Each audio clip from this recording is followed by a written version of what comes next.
농사를 지을 때 제일 중요한 것이 토양의 건강이라고 많은 농부님들이 조언해 주시는데요. 자연의 조화 속에서 농부의 노력이 더해질 때 비로소 우리가 원하는 작물과 수확을 얻을 수 있는 것 같습니다. 그것을 위해서 신경 써야 할 토양의 건강에 대해 알아보겠습니다. 영상 끝까지 확인하셔서 농사에 도움되시길 바랍니다. 어떤 초보 귀농인의 이야기를 참고하면 농사를 처음 시작했을 때 비료를 열심히 뿌려주면 작물이 잘 자랄 거라고 생각했대요. 그래서 시장에서 추천받은 비료를 가득 사다가 사용했다고 하는데요. 하지만 결과로 작물은 노랗게 시들어가고 수확량은 점점 줄어들었다고 합니다. 그때 다행히 주변에서 조언을 해주셨다네요. 땅부터 봐야 하지 않겠냐고요. 그 말을 듣고 지역 농업기술센터를 찾아가서 들은 이야기에 크게 깨우치게 되었다고 하네요. 우리나라 대부분의 농지는 산성 토양이라서 이 상태에서 비료를 아무리 뿌려도 뿌리가 영양소를 흡수하지 못하게 된다고 합니다. 우리나라의 토양은 기본적으로 pH가 낮습니다. 이는 지형적, 기후적 특성 때문인데요. 강수량이 많고 토양의 알칼리 성분이 빗물에 씻겨 내려가기 때문에 시간이 지날수록 산성화되는 것이죠. 산성도가 높은 토양에서는 질소, 인산, 칼륨 같은 주요 영양소도 제대로 작물에 전달되지 않습니다. 그러니 작물이 시들거나 제대로 자라지 못하는 일이 생기는 겁니다. 농사를 짓기 전에 땅이 준비되어 있어야 하는데요. 그 첫 번째 단계가 바로 토양의 산성도를 조절하는 일입니다. 토양의 pH가 적절하게 맞춰져야만 땅이 비료를 흡수할 준비를 마치게 되고 그때부터 비로소 작물이 제대로 자랄 수 있는 기반이 마련되는 것이죠. 그뿐만 아니라 땅이 준비된 상태에서는 우리가 사용하는 비료의 효과도 극대화됩니다. 농업기술센터에서 상담을 받을 때 비료를 제대로 선택하는 방법도 배울 수 있는데요. 물을 이용해 영양분을 공급하는 관주용 비료는 적절히 사용하면 작물의 성장과 수확량을 크게 증가시킬 수 있다고 하더군요. 하지만 관주용 비료도 아무 제품이나 쓰면 안 됩니다. 작물에 맞는 비료를 고르고 용해도나 전기전도도 같은 세부적인 기준도 고려해야 하죠. 오늘은 이 두 가지, 즉 토양 관리와 비료 선택의 중요성을 이야기하려 합니다. 적절한 토양 관리 없이 비료만 사용하면 소용이 없고 반대로 적절한 비료 없이 땅만 관리해도 원하는 결과를 얻지 못할 수도 있습니다. 토양과 비료가 제대로 조화를 이뤄야 작물도 건강하고 농사도 성공할 수 있다고 합니다. 전북 익산의 한 농민의 사례를 알려드리겠습니다. 농부님은 몇 년간 벼 농사를 지으면서도 수확량이 점점 줄어드는 현상에 답답함을 느꼈다고 합니다. 아무리 비료를 뿌려도 상황은 나아지지 않았죠. 그러다 주변 농민의 추천으로 농업기술센터에서 토양 검정을 받게 되었는데요. 검사 결과 노는 pH가 5.2로 산성도가 매우 높은 상태였습니다. 산성도가 높으면 땅이 질소와 인산을 제대로 품지 못하니 아무리 비료를 뿌려도 효과를 볼 수 없는 상황이었던 거죠. 기술센터의 권고에 따라 탄산석회를 논에 뿌렸습니다. 몇 달 후 토양의 pH가 6.5로 개선되었고 이듬해 벼 수확량이 무려 30% 이상 증가했다고 합니다. 땅이 건강해야 작물도 건강해진다는 말을 몸소 깨달은 순간이었다고 하셨어요. 농사를 시작하기 전에 가장 중요한 단계가 바로 땅, 즉 토양의 상태를 점검하는 것이라고 생각합니다. 우리나라의 농지는 대부분 산성 토양이라는 특성을 가지고 있습니다. 그래서 산성도를 조절하는 일이 농사의 기본 중 기본이라고 합니다. 질소엔 인산 P, 칼륨 K 같은 주요 영양소가 땅에 있어도 산성도가 높으면 그 효과가 반감되죠. 이는 작물의 뿌리가 약해지고 성장 속도가 느려지며 최종적으로 수확량에도 큰 영향을 미칩니다. 여러분도 이런 문제를 겪어본 적 있으실 겁니다. 작물 잎이 노랗게 변하거나 줄기가 약해져 바람에 쓰러지는 모습 말이죠. 이 문제를 해결하려면 토양의 pH를 적정 수준으로 맞추는 작업이 필요합니다. 이를 위해 사용되는 것이 바로 석회 비료입니다. 석회 비료는 산성 토양을 중화시키는 데 쓰이는 대표적인 비료입니다. 그런데 석회 비료도 각각의 특징과 용도를 잘 알아야 땅에 맞는 비료를 선택할 수 있습니다. 아래 4가지 석회 비료를 참고하세요. 1. 생석회. 생석회는 가장 강력한 산성도 중화 효과를 가진 비료입니다. 빠르게 산성을 낮추는 데 효과적이지만 물과 반응할 때 높은 열이 발생하기 때문에 주의가 필요합니다. 작물이 심겨진 상태에서 생석회를 잘못 뿌리면 뿌리가 타버릴 수도 있으니 반드시 휴경기에 사용해야 합니다. 2. 탄산석회. 탄산석회는 생석회에 비해 효과는 다소 느리지만 안전성이 높습니다. 이 비료는 산성도를 서서히 개선하면서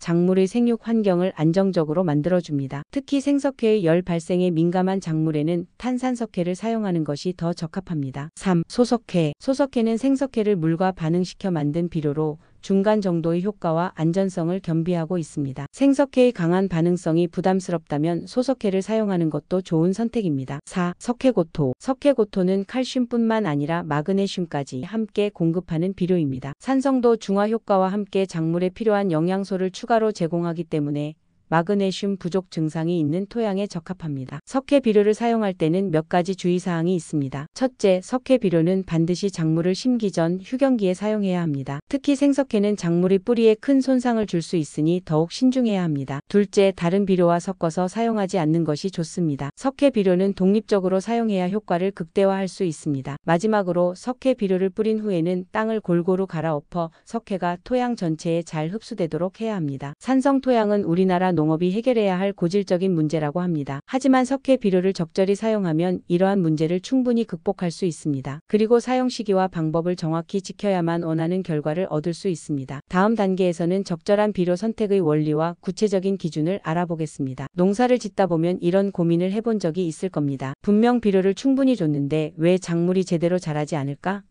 이런 문제는 사실 아주 기본적인 원리에서 시작됩니다. 바로 리비의 최소양 법칙입니다. 이 법칙은 농업에서 가장 중요한 원리 중 하나로 작물의 성장 속도와 수확량은 가장 부족한 영양소에 의해 제한된다는 사실을 설명합니다. 질소, 인산, 칼륨 등 주요 영양소가 아무리 많아도 칼슘이나 아연 같은 미량 원소가 부족하다면 작물은 제대로 자라지 못합니다. 저도 이 원리를 깨닫기 전에는 비료를 무조건 많이 주는 것이 정답이라고 생각했어요. 하지만 결과는 오히려 반대였습니다. 작물은 노랗게 시들고 뿌리가 약해져 쓰러지기 일쑤였죠. 결국 농업기술센터를 찾아가 토양 검정을 했고 놀라운 사실을 알게 되었습니다. 제 밭에는 칼슘과 마그네슘 같은 미량 원소가 심각하게 부족했던 겁니다. 그때부터는 비료 선택에 있어 균형 잡힌 영양 공급이 얼마나 중요한지 깨닫게 되었죠. 리비의 법칙이 말하는 건 간단합니다. 땅에 부족한 영양소를 찾아 그 부분을 채워주는 것이 작물 성장의 열쇠라는 겁니다. 그래서 비료를 선택할 때는 작물의 성장 단계와 토양 상태를 고려해야 합니다. 여기서 중요한 것은 단순히 질소, 인산, 칼륨만 생각할 것이 아니라 미량 원소까지 포함된 복합 비료를 사용하는 겁니다. 이 과정에서 주목해야 할 것이 바로 관주용 비료입니다. 관주용 비료는 물에 녹여 작물에 영양을 공급하는 방식으로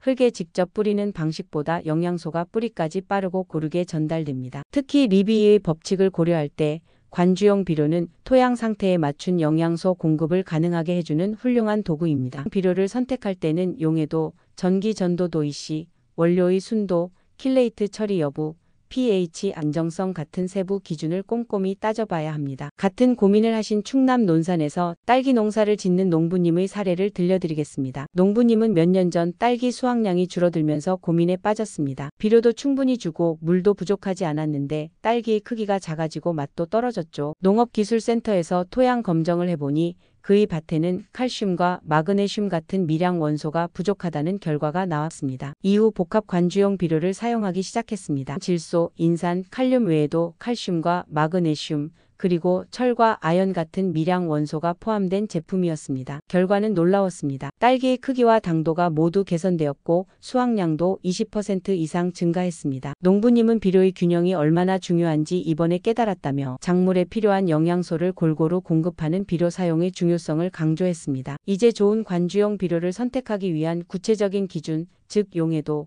이시갑, 킬레이트 처리 등 5가지 핵심 요소를 자세히 설명드리겠습니다. 첫 번째, 관주용 비료를 선택할 때 가장 먼저 봐야 할 것은 용해도입니다. 비료가 물에 완전히 녹아야만 작물이 영양분을 흡수할 수 있습니다. 용해도가 낮은 비료를 쓰면 물탱크나 관수 시스템이 막히는 일이 생길 수 있고 작물에 전달되는 영양소도 고르지 않게 됩니다. 두 번째, 전기 전도도 흔히 이시값이라고 부르는 이 지표는 비료 속 염류 농도를 나타냅니다. 이시값이 너무 높으면 작물 뿌리에 스트레스를 주게 되어 작물이 제대로 자라지 못합니다. 반면 이시값이 낮으면 작물이 물과 영양소를 더 잘 흡수할 수 있습니다. 시중에서 판매되는 대부분의 비료는 1000배로 희석했을 때 이시값이 약 1.11 5 사이입니다. 이보다 낮은 값의 비료를 선택하면 작물에 스트레스를 거의 주지 않는다고 합니다. 세 번째, 비료의 품질은 결국 사용된 원료의 순도에 따라 달라집니다. 순도가 높은 비료일수록 나트륨, 염소 같은 불필요한 불순물이 적고 작물이 필요로 하는 영양소를 더 효율적으로 전달할 수 있습니다. 네 번째, 비료 속 미량 원소, 예를 들어 철, 아연,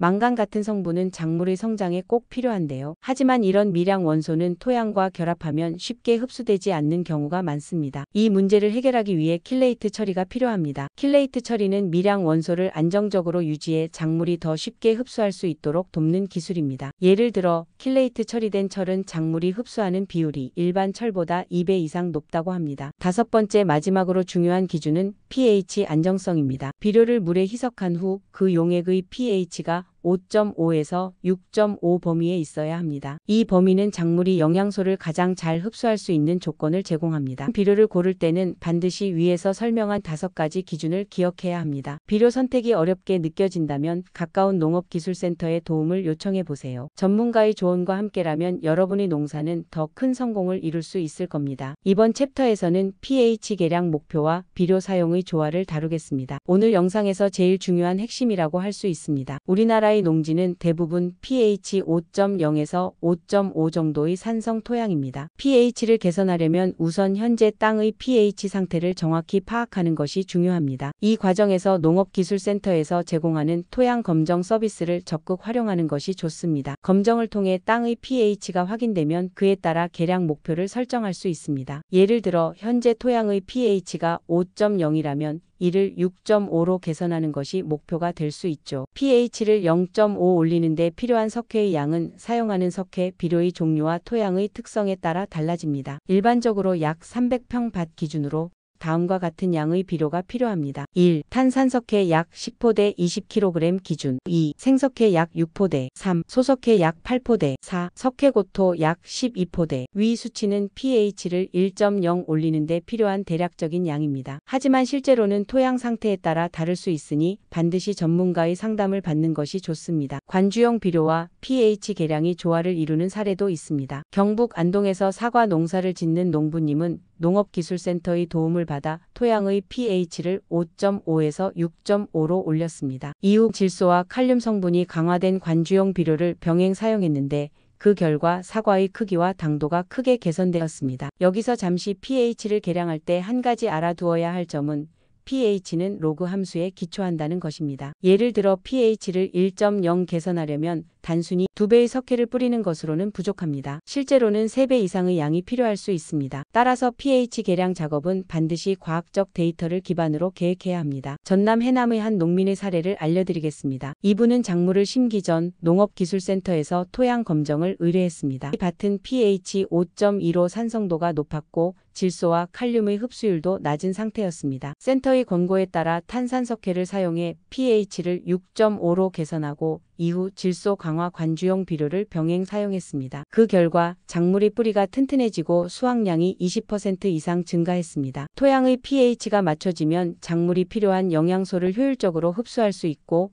비료의 효과도 극대화됩니다. 여러분도 토양 검정을 통해 땅의 상태를 확인하고 적절한 비료와 pH 계량 작업을 병행해 보세요. 이는 여러분의 농사를 한 단계 더 발전시킬 수 있는 가장 확실한 방법입니다. 이제 농업 환경은 빠르게 변화하고 있으며 성공적인 농사를 위해서는 과학적 데이터와 체계적인 접근이 필수적입니다. 최근 농업 환경은 스마트 농업 기술이 점점 더 중요해지고 있습니다. 스마트 농업 기술은 센서, 드론, 빅데이터 분석 등을 활용해 농작물 관리와 생산성을 높이는 기술을 말합니다. 토양 상태를 실시간으로 모니터링하는 센서를 설치하면 언제 비료를 뿌려야 하는지, 언제 관수를 해야 하는지 정확히 알 수 있습니다. 이는 불필요한 작업과 자원을 줄이는 동시에 작물에 가장 적합한 환경을 만들어줍니다. 충남 아산의 한 농가는 드론을 활용해 스마트 농업을 도입한 사례로 주목받고 있습니다. 이 농가는 드론을 이용해 작물의 상태를 항공사진으로 분석하고 데이터를 기반으로 비료와 물을 적재적소에 공급하고 있습니다. 그 결과 농작물의 품질이 향상되고 노동력과 비용도 크게 줄일 수 있었다고 합니다. 과학적 데이터는 비료를 사용하는 방식에도 큰 변화를 가져왔습니다. 데이터 분석을 통해 땅의 특정 구역이 다른 구역보다 더 많은 칼륨을 필요로 한다는 것을 알게 되었다면 그 구역에만 칼륨 비료를 집중적으로 뿌리는 방식으로 효율성을 극대화할 수 있습니다. 이를 정밀 농업이라고 부르는데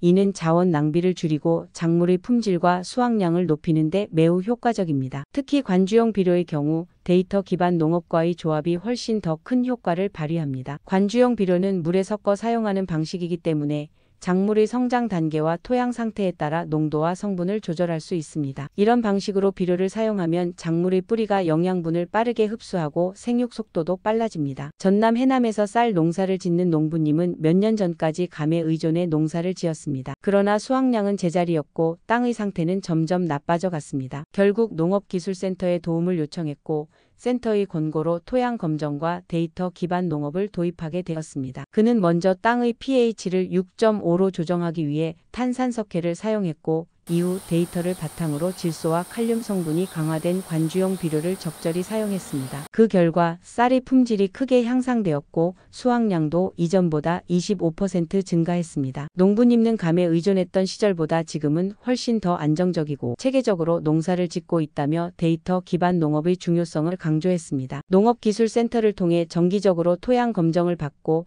데이터를 바탕으로 적절한 비료와 농업 방식을 고려해 보세요. 데이터를 활용한 농업은 비용을 줄이고 수익을 늘리는 가장 확실한 길입니다. 여러분도 이제는 농업의 과학화에 발을 맞춰 보세요. 땅의 상태를 데이터로 이해하고 필요한 비료와 조치를 체계적으로 계획하는 것입니다. 건강한 땅과 과학적인 관리가 함께한다면 여러분의 농사는 더 큰 성과를 기대할 수 있습니다.